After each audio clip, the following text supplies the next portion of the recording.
Hey folks, Phil Gallagher here for another round of daily D&T, playing the same list that we've been playing for the rest of this week, featuring cards like Mox, Chrome Mox and Brimaz.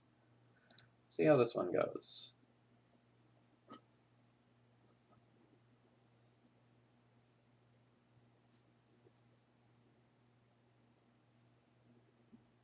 It's a high risk, high reward hand where if wasteland effects are good against my opponent, this hand is insane. Otherwise, this hand is absolute unplayable garbage. Keep.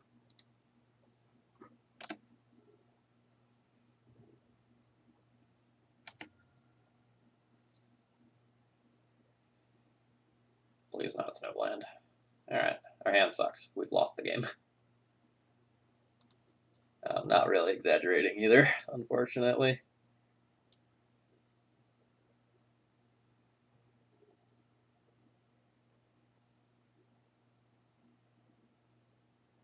Let's hope. I'll probably make that uncounterable on turn 2. I could play it on Cleric and go Mom into Cat.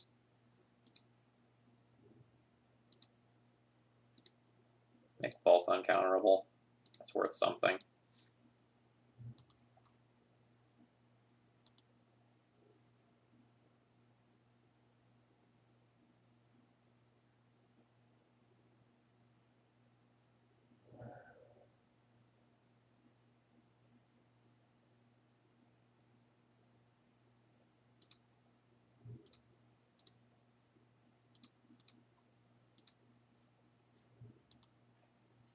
We can maybe Misa win off double Ghost Quarter if this Arbiter lives, but that's kind of a big ask.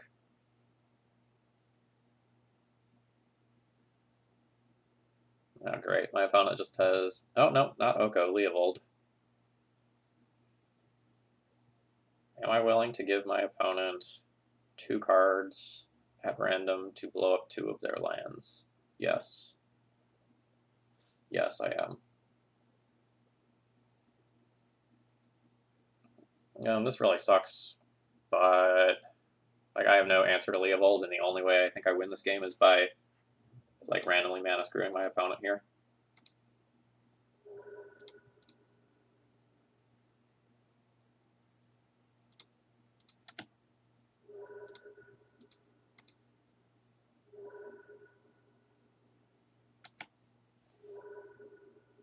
So unfortunately, the Astrolabe in the short term means that like even though I've destroyed 2 of their lands, they still have all of their colors. I'll have to revoke that.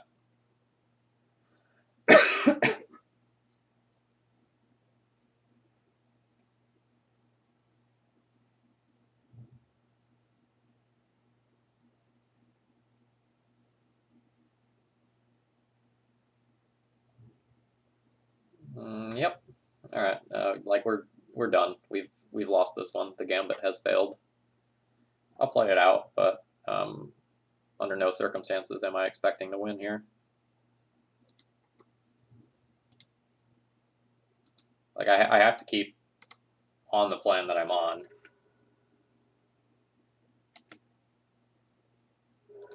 But I'm just like hemorrhaging value, hoping that like I get them to the point where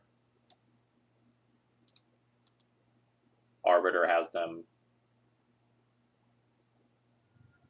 greatly inconvenienced or locked out. But if they have a fetch land, they just go like 1-2, and they're good to go. So like opponent messing up and fetching without paying the Arbiter tax first is one of the easiest ways for me to like steal a win here. What? What?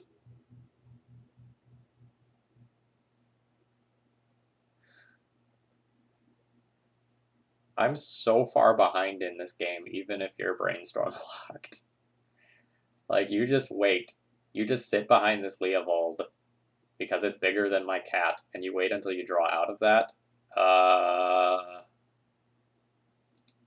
Like, we take that, but I did not earn that.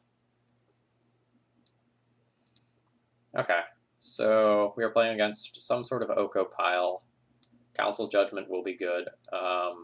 We kind of wish Armageddon was Council's Judgment for this sort of matchup, but this is probably fine. And I probably don't get too much beyond this to board in.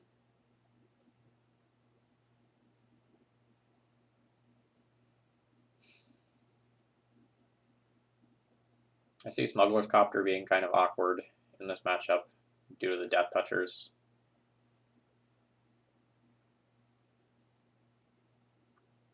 That is Baleful Strix and or Ice Fang Coatl, but most of my threats are going to be bad against those. So the question is, like, am I okay with Copter's looting ability versus, like, do I really want to have two different things, need to have two different things on the battlefield in order for this to work? And I think the answer is, like, I don't want that. Rest in Peace is a consideration if my opponent is playing Uro. I don't have confirmation of that. They're also probably playing Snapcaster Mage, though. So, like, maybe we do this. And since the game... Well, maybe the way I win is the way that I won that last one, where, like, I aggressively just power out this stuff rather than hoping to grind, because I don't have a good endgame grind. Like, that's just not something that exists in this deck list. So, like, maybe let's junk Tomix or something like that. Like, it's going to be the hardest of my things to cast, since it is turn 2 white-white.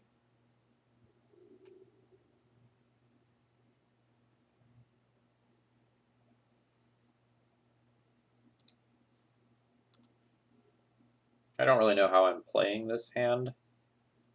The Rest in Peace is probably going under the Chrome Mox as of right now, although there's a world where I just, like, bin the Kythian instead.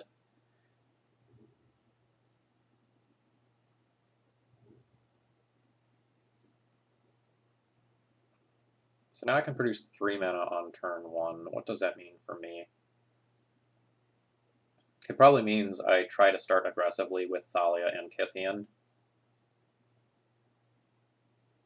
I could try to shut off the Gilded Goose now, but I really want to save this for Oko itself.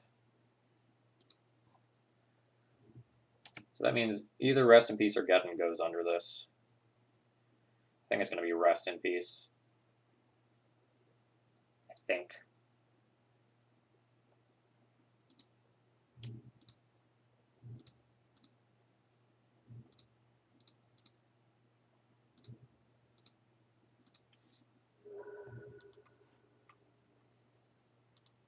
In the world where my Thalia dies to, like, a Fatal Push, Abrupt Decay, something of that nature, Armageddon as a backup plan is pretty hot.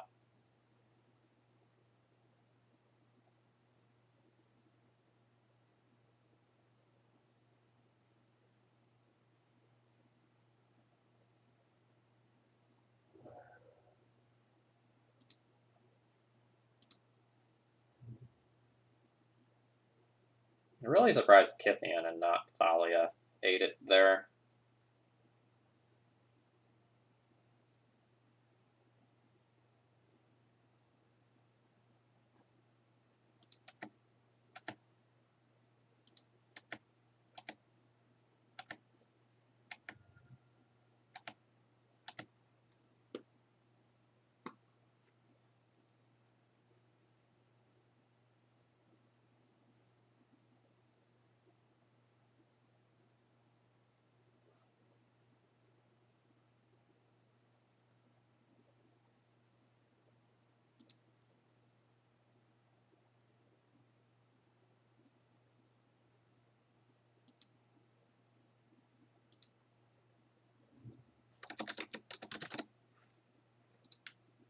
We're going to preemptively name Oko with that thing.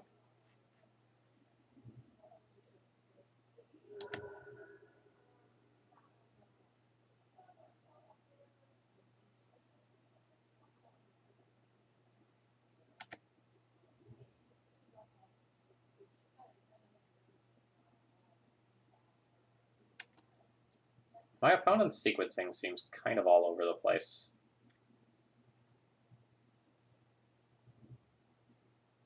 Like, that does not seem like optimal legacy sequencing.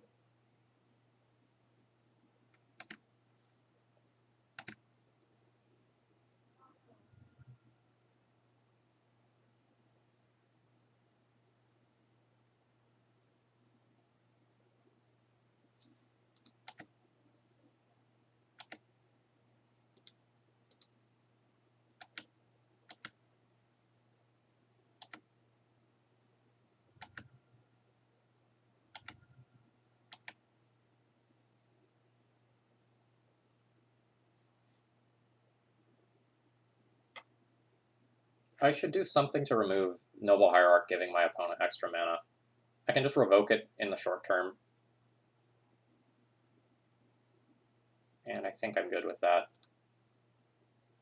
It's overcommitting to the board and making it really awkward if my opponent has Plague Engineer specifically, because I'm putting 2 creatures out of the same type that like walk me into a blowout situation. But I don't really think I'm beating a blowout situation. I'm not a deck that has an endgame that really lets me recover.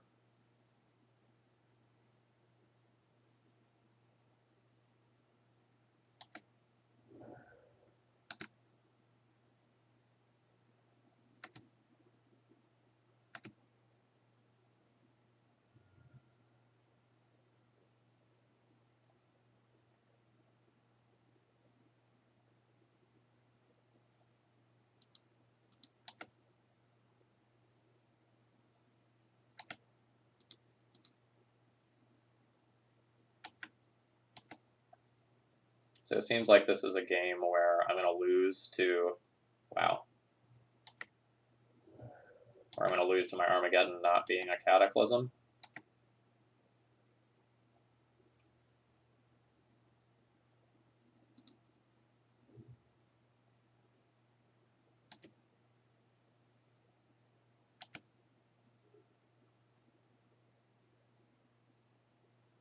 Like my opponent's going to pay 4 mana for an Oko.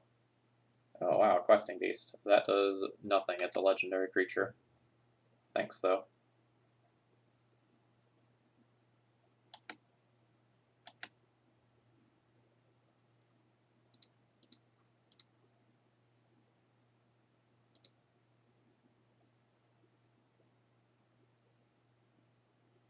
Alright, and my opponent has conceded there.